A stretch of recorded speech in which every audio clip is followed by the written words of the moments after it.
Sörtü çıkını geldim bile. Ne bu? Ne yetki деген var mı? Ben zaman getirdim bu. Ya, anam bir sörtü çıkaralım. Niye sörtü çıkaralım? Gerek yok. Ne taktın ben? Taktın da uçtu. Bir katı büyütüre taktın.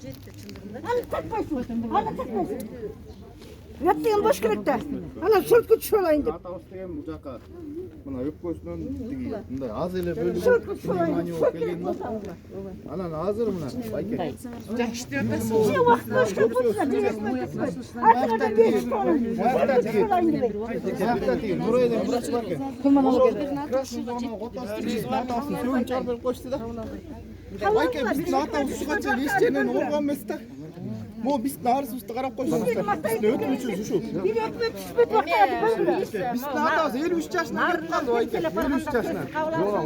Болсын мен лично өзім уақытын бөліп тұрып барайын. Сіз мойныңа болған телефон нөміріңізді, адресіңізді, жайыңызды жазып беріп кетіңіз. Мен лично сіз бағдарламаңызға барамын. Мой доктор лично бұл бізге алдап кеткен күндерде ғой телефон нөмірін түге. Не істейді нөмірларды берді. Кемелімнен кетіріп қойып кетсеңіз. Жүргізін қалайыншы? Мына осы шенеден алып жеткізгенде қашан жеткізсіз? Елмен де осы жергілікті елдегі жеткізгенде қашан жеткізсіз? Мына біздің ең көйгөй деген мына қымбатшылық. Аябай басты қымбатшылық деген майыптар деген вообще ешқай қыла алмай қалдық. Ашқа қалдық, мына ашаршылық жариялағанға мажбүр болмасын. Губернатор жөнінен не үшін ашаршылықтың арасында қалып жатыр?